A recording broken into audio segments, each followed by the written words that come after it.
A viagem no tempo é algo comum na ficção científica. Com seus muitos paradoxos e possibilidades, esse tipo de história sempre foi uma das favoritas entre os fãs do gênero, que atrai o público por causa da esperança de conseguir vencer o tempo e consertar os erros do passado. Mas é possível que a viagem no tempo se torne um símbolo de terror e desespero? Sim. Quando ela é usada para explorar o determinismo do destino, ela é assustadora. E não tem filme que explorou melhor como a viagem no tempo pode representar a nossa sensação de sermos prisioneiros do próprio destino, como Os 12 Macacos. Um filme incrível pelos seus visuais, pelas suas atuações, pela sua história e por ser cheio de camadas que merecem ser exploradas. Um filme que usa a viagem no tempo para falar sobre o niilismo, a necessidade de proteger o nosso planeta, a linha tênue entre sanidade e insanidade e a forma desumana que pessoas com problemas mentais são tratadas. É um filme denso, profundo e provocante.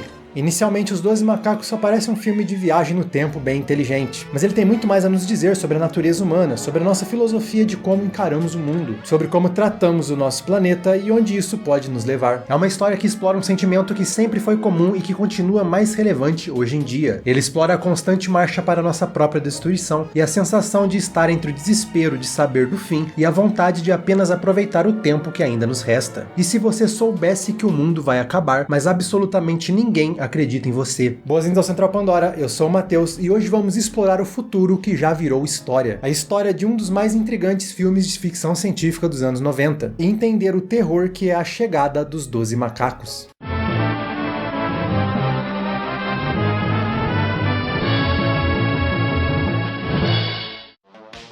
Este vídeo é um oferecimento da Promobit, um lugar perfeito para quem gosta de economia. Tá precisando de algum item para sua casa ou chegou a hora de trocar o celular porque o seu já está sem condições? Então segue essa dica para economizar muito na hora de fazer a sua compra. A Promobit é uma comunidade que reúne para você todas as promoções do dia. São eletrônicos, eletrodomésticos, jogos, tem Kindle, livros físicos, quadrinhos, enfim, tem de tudo. Todas as ofertas são verificadas pela Promobit antes de aparecer no site e o melhor, tudo que você encontra lá vem de lojas seguras e confiáveis, então você pode comprar tranquilo. Não encontrou o que queria? Então é só você colocar o produto do seu interesse na lista de desejos, porque assim você recebe um alerta assim que ele fica com desconto. Então tá esperando o quê? Acesse a Promobit para você não perder nenhuma oferta, porque se tá em promoção, tá na Promobit. Dirigido por Terry Gilliam e com roteiro de David e Janet Peoples, 12 Macacos conta a história de um vírus que assolou o planeta, matando 5 bilhões de pessoas entre 1996 e 1997, forçando os sobreviventes a viverem no subterrâneo. Quando pesquisar o vírus no futuro não parece ser efetivo, os cientistas criam uma forma imprecisa de viagem no tempo e começam a enviar prisioneiros para o passado, com um plano simples: encontrar a mais pura versão do vírus e levá-lo ao futuro para que uma vacina possa ser desenvolvida e salvar o que sobrou da humanidade. O problema é que a realidade e o próprio espaço-tempo não são assim tão simples, e a missão de James Cole é bem mais complicada do que parece. E no fim, o filme nos pergunta: quem está verdadeiramente louco, Cole ou nós? 12 Macacos parece ser um filme mais atual do que nunca, considerando os últimos anos. Ele é até usado como combustível de teorias da conspiração por quem não presta muito bem atenção nas coisas. Ele na verdade é atual e atemporal por motivos bem diferentes, principalmente ao lidar com angústias que a sociedade vive desde o começo do século XX.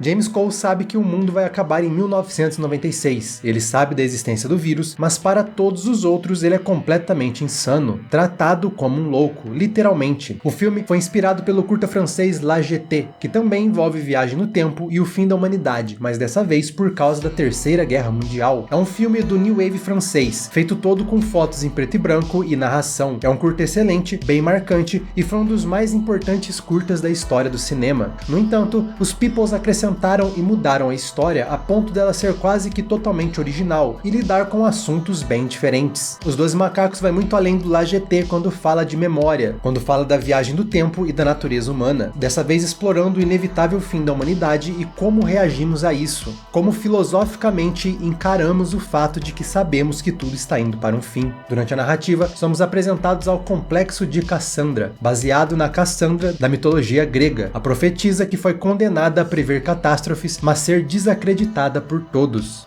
Em La GT, o fim do mundo acontece por causa da escalada militar e da ameaça nuclear que era a principal preocupação do mundo durante as décadas pós-Segunda Guerra. Os 12 macacos mudam o motivo do fim para um vírus, uma pandemia que seria capaz de destruir toda a humanidade. Uma possibilidade que, honestamente, a gente já teve que lidar muitas vezes durante a nossa história. Recentemente tivemos outra experiência com uma, e o número de pessoas, muitas no poder, que preferiam acreditar que os que alertavam sobre o vírus eram na verdade todos Cassandras, mostra o quanto os 12 macacos acertou sobre o futuro. Mas o fim do mundo é apenas um detalhe em toda essa trama. O seu principal foco não é falar sobre o fim em si, mas sim como lidamos com ele, ou como não lidamos. E para isso, ele apresenta dois pontos de vista filosóficos diferentes, o niilismo e o hedonismo. Enquanto estamos vendo a marcha imparável da humanidade para o seu próprio fim, principalmente com como destruímos a natureza, que é o que sustenta a vida, as pessoas comuns, que não têm poder de mudar esses problemas, vivem em um dilema. The agony of foreknowledge combined with the impotence to do anything about it.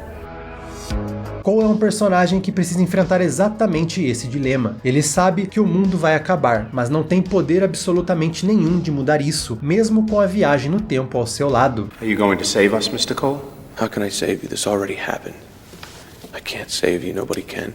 Com isso, vemos diferentes pensamentos de Cole que refletem o sentimento de muitos em relação ao nosso próprio destino. Inicialmente, temos a ideia do niilismo, algo que é a base para a própria viagem no tempo do filme de Terry Gilliam. O futuro já está decidido e o nosso fim é determinado, então não adianta fazer absolutamente nada. Já é tarde demais para qualquer coisa e ninguém está afim de acreditar no fim, principalmente quem pode fazer alguma coisa para mudar o mundo. Uma situação assustadoramente similar com as preocupações climáticas que, por incrível que pareça, eram mais aceitas como reais na década de 90 do que hoje. Se sabemos que o fim é certo, como nos sentir vivendo o dia a dia? Existe um propósito? Há por que tentar fazer algo diferente? Temos então por esse lado uma visão completamente nihilista sobre o futuro. Surely there's very real and very convincing data that the planet cannot survive the excesses of the human race. This is true.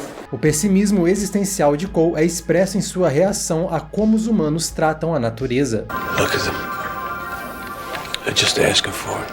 Animals inside the lab are fed into them. Maybe the human race deserves to be wiped out. No entanto, James acaba vendo como era o mundo antes do colapso total, e todas as coisas que ele não podia mais ter no futuro pós-apocalíptico. Então, a sua forma de encarar tudo muda. Cole passa a ter uma ideia mais hedonista, a de não se preocupar com o fim do mundo, e sim aproveitar ao máximo o presente, que é o passado, mas também parte do futuro. I found my thrill on Blueberry Hill. A sua vontade de ignorar os problemas do futuro o fazem até mesmo aceitar a teoria de que ele era divergente, de que tudo que ele achava ser parte do futuro era, na verdade, parte da sua imaginação. Isso representa o medo de saber que teremos um fim, e a tendência de ignorarmos que esse fim pode acontecer e simplesmente acreditar que está tudo bem. Parte genial de Os 12 Macacos é como há um ar de ambiguidade sobre o que é real ou não. Em diferentes momentos, as duas linhas do tempo parecem se misturar. Talvez suas viagens para o futuro sejam a sua divergência, para escapar do presente. Mas no decorrer do filme, aprendemos que Cole, na verdade, estava certo. Ele veio mesmo do futuro. E Cole voltar para o passado e acreditar que tinha mesmo problemas mentais era sua forma de escapar da verdadeira realidade. Em determinado momento, Dra. Rayleigh propõe que as pessoas vivem ilusões do fim do mundo para escapar da pressão do presente. Mas a metalinguagem de Os 12 Macacos propõe que talvez focamos apenas no presente ou na nostalgia do passado para escapar da pressão do fim do mundo. Críticas à nostalgia em contraponto aos problemas sociais são bem comuns em filmes de Gilliam. Por fim, ele questiona onde realmente está a loucura, em ver que o mundo pode acabar ou em fazer de tudo para ignorar que o mundo pode acabar. Ele fala sobre como enxergar os erros que podem nos levar para o desastre é algo assustador, algo desesperador. I want the future to be unknown. E que preferimos ignorar esse sentimento, tratar como histérico quem pensa nessa possibilidade. É assustador reconhecer que estamos errados e que estamos caminhando para o nosso fim. No fim das contas, apenas ecoamos o slogan dos Homo sapiens. And that Homo sapiens motto, let's go shopping, is the cry of the true lunatic. E com isso deixamos o consumismo assumir as nossas preocupações, substituir os nossos medos para que não precisemos pensar no fim do mundo. Okay, buy a lot of stuff, you're a good citizen. But if you don't buy a lot of stuff, if you don't, what are you then, I ask you? What? Mentally ill. É uma história que explora o medo do conhecimento, é apavorante sair da caverna, é o conforto do negacionismo. Outro detalhe brilhante é como essa história explora o seu próprio protagonista e a ação que ele tem no passado, que é um pouco diferente de algumas histórias de viagem no tempo. Dessa vez, nesse quesito, explorando a viagem no tempo e o mito dos salvadores. Além de falar sobre o inevitável fim, Os 12 Macacos também é contra o mito do grande salvador, algo também relevante já que nos últimos anos do cinema foram dominados por essa ideia. Cole deixa claro que ele não pode fazer nada para salvar a sociedade, apenas observar, conseguir o vírus em sua forma mais pura e ajudar a salvar a humanidade no futuro. Cole é ao mesmo tempo uma figura messiânica e o total oposto de Uma, da esperança de que tudo pode ser consertado por um único indivíduo com as ferramentas ou poderes milagrosos necessários. Não precisamos nos preocupar com o nosso futuro, afinal, alguém vai viajar no tempo e consertar tudo. Não precisamos poupar a Terra, afinal, algum grande salvador vai nos levar para Marte. O papel de Cole, e por extensão também o de Rayleigh, quando começa a acreditar no fim do mundo, é um contraponto justamente a isso e um comentário a mais sobre a loucura de não querer acreditar no fim do mundo, por sempre achar que há uma salvação. 12 Macacos argumenta que não vai ter um grande gênio que virá dar a solução em tudo. O que deve ser feito é estudar o passado, observar nossos erros e aprender com eles. É a única maneira de salvar o pouco que sobrou no final e tornar o futuro um pouco melhor. E a partir daqui eu não consigo evitar mais spoilers, portanto pule para esse minuto do vídeo caso não queira saber como essa história acaba. Mas se você já viu e quer entender como ela acaba, continua por aqui.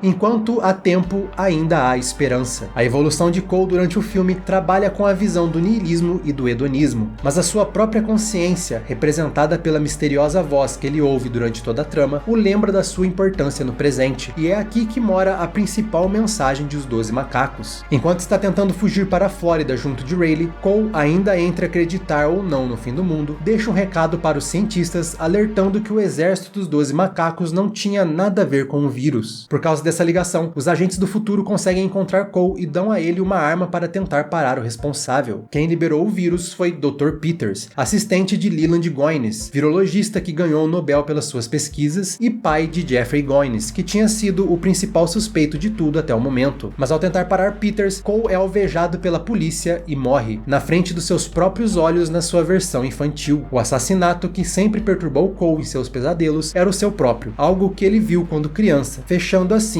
um ciclo. Ainda mais irônico é que Cole, ao ser enviado para o passado, é o que desencadeia o próprio apocalipse. É justamente a sua incessante busca pelo exército dos 12 macacos que acaba dando a ideia para Peter soltar o vírus. Mas apesar de um final extremamente pessimista, tudo não foi em vão. Cole não mudou o futuro, como ele mesmo afirmou que não poderia. Mas em uma cena, que aliás o Gilliam não queria ter colocado no filme, vemos que, enquanto ainda temos tempo, é possível tentar mudar o futuro. Por causa dos esforços de Cole, ele consegue sinalizar o culpado e o momento em que o vírus estava em sua mais pura forma, colocando assim um dos cientistas principais no momento certo para possivelmente encontrar o que precisava para desenvolver a cura no futuro.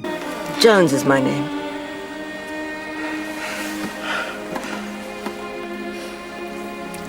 I'm in insurance. Por mais que não pareça, Os 12 Macacos, no fim das contas, é sobre esperança. Peters, o responsável pelo fim do mundo, libera o vírus justamente por causa da sua visão nihilista, que é a mesma que permeia todo o filme. Ele acredita que a vida na Terra é insustentável pela forma que tratamos a natureza, e já que não tem um motivo para ter esperança, para ter fé na humanidade, é melhor simplesmente acabar com tudo. Não podemos ser como ele, não podemos desistir de melhorar o futuro. Tal como o Brasil, Os 12 Macacos critica extremos, e ele pede que não sejamos como Peters, e que também não sejamos como os que buscam apenas tirar proveito do momento, propositalmente ignorantes para onde vamos acabar. Que não sejamos um desses que, por falta de coragem de encarar a realidade, deixa centenas, milhares, centenas de milhares morrerem. Devemos sim aproveitar todos os momentos, aproveitar tudo que há de bom. Sem essa valorização do presente, não há por que se preocupar com o futuro, mas temos que fazer isso sem deixar que esse sentimento atrapalhe a nossa missão de aprender sobre o passado e o presente. Não deixar de se preocupar com o futuro, mas não se entregar ao pessimismo, o que pode parecer, e muitas vezes parece, loucura. Os 12 Macacos então não é sobre o fim do mundo propriamente dito, mas sim sobre como reagimos a ele. É o medo de reconhecermos que tem algo errado para início de conversa. É sobre a necessidade de aprendermos com o passado para termos um futuro melhor. Mas ao mesmo tempo é sobre como muitas vezes parece inútil tanto esforço, parece inútil tentar melhorar o mundo, mas que mesmo assim não podemos desistir, seja de um ponto de vista pessimista ou de um ponto de vista de simplesmente não se preocupar mais com o que vai acontecer. Essa é uma das melhores histórias de viagem no tempo na ficção científica, justamente por saber explorar melhor essa parte mais crítica, mais humana e mais filosófica de todo esse conceito. E ele ainda mexe muito com a gente, porque apesar de falar de problemas do passado, como não aprendemos com ele, continuamos repetindo os mesmos erros. Como outros filmes de Gilliam e também dos Peoples, 12 Macacos é multifacetado e não te deixa com respostas fáceis e claros vilões e heróis. Os cientistas, por exemplo, que estão querendo salvar o mundo, também têm a sua parte de vilania, principalmente em como eles tratam os prisioneiros, tratando-os de forma desumana. Uma crítica sobre como o futuro distópico e como o presente, que consideramos normal, tratam seus neurodivergentes com a mesma brutalidade e frieza. Outro detalhe interessante é como o filme também lembra do papel da humanidade na natureza. Não estamos no topo da pirâmide. Por pior que possamos fazer com ela, acabamos apenas destruindo nós mesmos. A natureza em si sempre triunfa sobre a humanidade. E outro grande destaque desse filme é sem dúvidas as atuações. Apesar de Brad Pitt ser o mais lembrado pela sua, merecidamente e até mesmo ganhando uma indicação ao Oscar, Madeleine Stowe está incrível nesse papel e com uma atuação que merece mais atenção. Mas para mim, o grande destaque é Bruce Willis, que conseguiu fugir dos seus papéis tradicionais, o que não foi fácil para a produção convencer ele a fazer, para entregar tanto a força quanto a sensibilidade e vulnerabilidade que o papel precisava. Pode não ser o seu melhor papel, mas é definitivamente a sua melhor atuação. Os 12 Macacos é uma obra belíssima e todo o seu contexto filosófico deixa ele ainda mais interessante de ser explorado. Mas mesmo aqui eu não consigo cobrir todos os segredos que esse filme traz. Existem alguns mistérios que ainda não foram solucionados, como por exemplo o fato de que existem outros viajantes do tempo que aparecem durante o filme e eles não são o ponto principal da história. É uma daquelas obras que nos lembram que o melhor da ficção científica está em como ela é usada para explorar a própria natureza humana, como ela é crítica da nossa sociedade e no fim das contas um espelho que infelizmente muitos se recusam a olhar. Mais uma vez eu espero que você tenha gostado desse vídeo, muito obrigado pela sua presença e um agradecimento especial aos apoiadores aqui do canal que nos ajudam a continuar navegando pelos muitos universos da ficção científica. Para muito mais da ficção científica, não deixe de continuar acompanhando o Central Pandora. Estaremos sempre por aqui, trazendo o entretenimento de todas as galáxias.